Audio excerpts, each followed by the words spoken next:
Shalom Aleichem, everybody. Hope everyone is doing well. We had a very, very tragic day, as you all know, yesterday in Eretz Yisrael, another terrorist attack. It was very striking. Our tour guide, Eitan Rund, who I spent a lot of time with over the year on Tulim, he was actually there on the scene. He was there with the group of soldiers that were rammed by this terrorist. And he was the first on the scene. He literally was the one who shot the terrorist. Unbelievable act of heroism. And sometimes you have these regular people that you kind of interact with here in Eretz Yisrael on a day-to-day basis. And people have to step up. People have to do things that they're not necessarily prepared for. Tremendous nisayon. And a big, obviously we hope and pray that we don't have to deal with these terrible tragedies that are really a worldwide scourge. But to have people that when the time is called and their name is called to become heroes and step up, is very, very inspiring, very meaningful, and Eitan is someone who I call a friend, and it was amazing to kind of at least bear witness to his heroism and his act of Mesiras Nefesh to save many, many people. I wanted to share with you perhaps two thoughts on the parsha. We'll see if we get to both. The first is an idea that I think is very, very meaningful, as we think a lot about Eretz Yisrael and Eretz Yisrael in our lives, and it's very, very striking that this week's parsha, Parshat Vayechi, opens and closes with a perfect symmetry, exactly the same way. It opens up where Yaakov brings in Yosef, and he tells Yosef, I want to make you take a shvuah, al na tikbareni b'Mitzrayim. I do not want to be buried in Mitzrayim. And that's Yaakov's, if you will, deathbed wish to his son Yosef and his other sons, do not, under any circumstance, bury me in Mitzrayim. We flip to the end of the parsha, and Yosef has the very, very same request. He brings in his sons, Ephraim and Menashe. He makes them take a shvuah, and once again, perfect symmetry, al na tikbareni b'Mitzrayim. Yosef follows the exact lead of his father Yaakov. He says, do not, under any circumstance, bury me in Mitzrayim. It's very interesting, but both sets of sons fulfill their father's wish.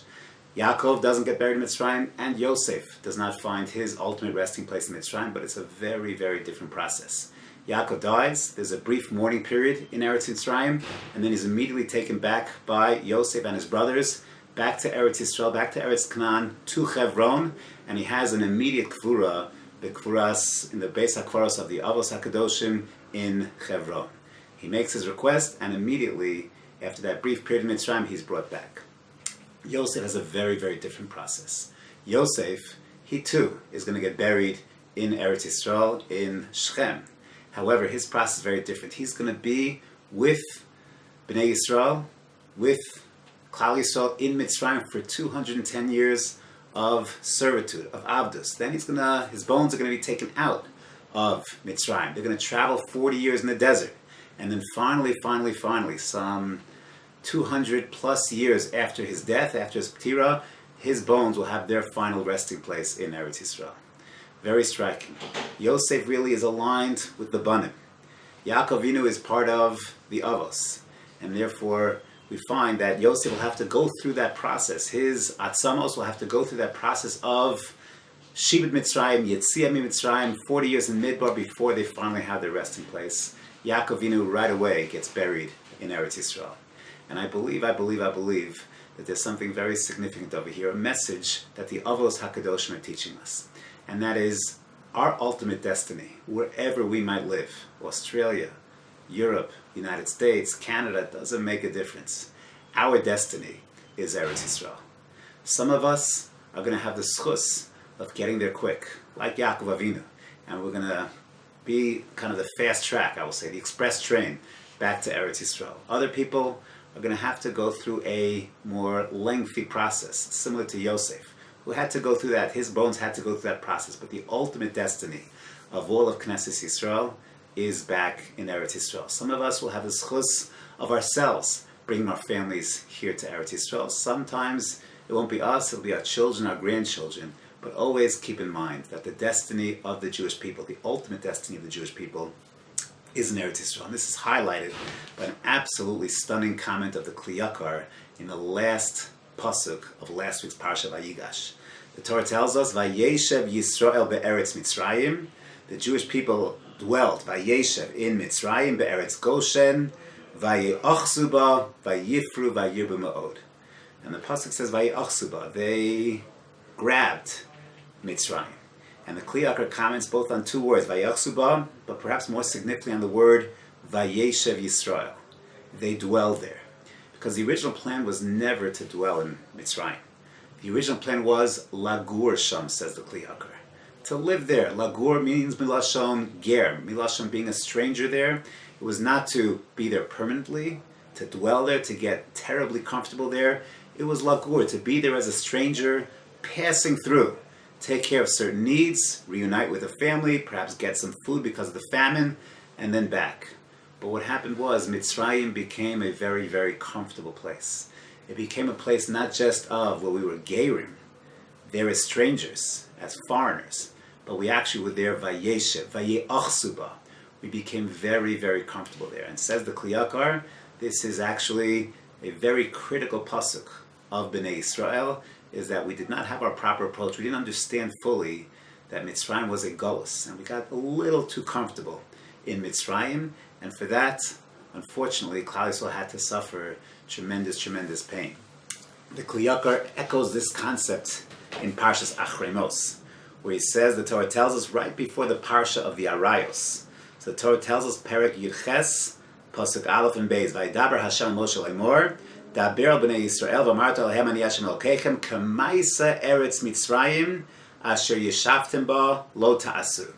U'k'maisa Eretz Canaan, Asher Ani Mevi Eschem Shama, Lo Ta'asu, B'chukoseim Lo Telechu. What does it mean? Do not follow the ways of Eretz Mitzrayim, do not follow the ways of Eretz Canaan. So, it's not the Pashup Shot in the Pasuk. This is talking, Pashup Shot about the morality of Mitzrayim, the morality of Eretz Canaan. But says the Kli Yakar, K'maisa Eretz Mitzrayim, like the Jewish people of Eretz Mitzrayim, do not follow that path. Asher Yeshavtem ba. They dwelled in Mitzrayim. They lived there and they got very, very comfortable there. Lo ta'asu. Do not do that. Ukemaisa Eretz Canaan, those very same Jews of Mitzrayim that had to be schlepped out. Asher ani mevi eschem. They didn't want to leave. They were comfortable in Mitzrayim. They enjoyed that galus. For a period of time, it was a very, very comfortable galus. But as we know, galuyos might be comfortable for a period of time. But that comfortableness, unfortunately, does not typically last. And therefore, Kamaisa Eretz B'Kanan, Asher ani mevi eschem, I had to schlep them out. Lo ta'asu. Says the Kli Yakar, the very same idea. Sometimes our lot is to be in galus. To have to spend a period of time in galus. I might even say live in galus. But what's our approach to life in galus? Is it an approach of yeshiva, where we kind of buy in to that galus lifestyle, that galus mentality? Or is it one that we realize, this is not a permanent situation, this is temporary, I'm here now because I have to be here, but my she'ifa, my tzipiyah, my vision is, as Rav Yehuda Halevi says, is towards Mizrach, is I'm focused towards the destiny of the Jewish people, which is, of course, Eretz Yisrael. That's thought number one. I wanted to share one brief additional thought that we have here in Parshat Vayechi, and that is Yaakov Avinu gets together all of the sons and he gives them a bracha. A bracha at the end of his life, he's on his deathbed, and he gives them a bracha that is going to stick with them for their lives. And we have in this week's Parsha two paradigms of Malchus Yisrael. You have on the one hand, you have Malchus of Yehuda, which of course is Malchus David, and ultimately the Melech HaMashiach. And then we have another Malchus. We see in last week's Parsha, this week's Parsha, Yosef HaTzadik is another Melech. And Yosef HaTzadik also is Melech Yisrael. Shaul came from ultimately Yosef's mother Rachel, and we have a Mashiach ben Yosef. You have two paradigms of Malchus, and we think about Malchus, kingship, royalty, government. Perhaps we can bifurcate and understand two aspects of government, two aspects that a Melech plays, and really these are represented, they're both absolutely necessary, represented by both the Yosef on the one hand and the Yehuda on the other. One role of Melech, of leadership, of government, is what I will call pragmatic. is that you need someone to run the country, whether it's an individual person in a monarchy or a government, but someone's got to run the country, make sure the economy is running and that people have enough food, to make sure that there are highways, that there are roads, that everything that is necessary, education, everything that is necessary for the functionality of the country is working properly. What you would call a governor. He's making sure that everything is governed properly, things are running smoothly. That's one aspect of Malchus. And in fact, that is the Yosef aspect of Malchus. Yosef in Mitzrayim is the one who's mechalkel, who makes sure the parnasa for everyone is taken care of. He's dealing with all the technicalities to make sure that everything is running smoothly in terms of the economy and everything else. A critical aspect of Malchus. This is what Shaul did, and this is the ultimate mission of Mashiach ben Yosef as well, to set the groundwork that in terms of the pragmatics and practicalities, everything is taken care of. That is one aspect of Malchus. But there is another aspect of Malchus. The second aspect of Malchus is what I would call a representation, a role model, a vision of what I would call regalness, of royalty, of the proper word perhaps is majesty. When you think about England and the English monarchy and the Queen, that's exactly this concept. You have the House of Lords, House of whatever in England, they're running the country. And then you have the Queen. And the Queen has no practical responsibilities, no practical power, but she represents something very profound, something very regal. How a person, she's like the ideal person in the country, the role model for the country. She represents the glory of the country, the majesty of the country. That's Malchus Yehuda. That's what David HaMelech represents. That's Mashiach ben David, is the kind of greatest person in the land, the wisest, the most sophisticated, the most moral, who's setting the tone for what this country represents and what it's all about. That's Malchus Yehuda. And these are these two forms of Malchus. Interesting that as Yaakov is giving the brachos to the son, we know that Yosef is akin to a shore. Shore is a worker.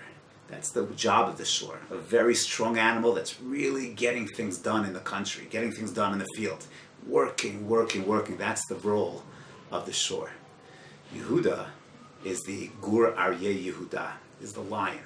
The lion is regal, is majestic. Yes, it might be the strongest animal in the kingdom, but he's not a hard worker. He represents power, he represents beauty, he represents a certain majesty and glory. That's Malchus. Every Malchus needs that, but there's Malchus Yosef and there's Malchus Yehuda. Perhaps one can suggest and argue that every single person in his own life, Derek Drush, also has these aspects of royalty in how he exists, in how he lives. On the one hand, we have a very practical side of existence, where we have to get through our daily lives, the day-to-day. And in our day-to-day, we have to go to work, we go to school, we take care of our children, our spouses, whatever our technical responsibilities are, and we're in charge of that. We're responsible for that. We have to make sure we take care of and we properly take care of. We take responsibility, leadership over the pragmatic side of existence. But it can never be just that. At the very same time, there's another aspect to our persona that ought to be majestic. That doesn't just deal with getting our hands dirty with just the day-to-day, the mundane, but something more sublime, something more sophisticated, where we stand tall with a certain majesty, a certain glory, a certain vision of what we want to be, our broader objectives, our modeling of what it means to be Tzelem Elokim. Perhaps Rav Soloveitchik will call this Adam 1 and Adam 2.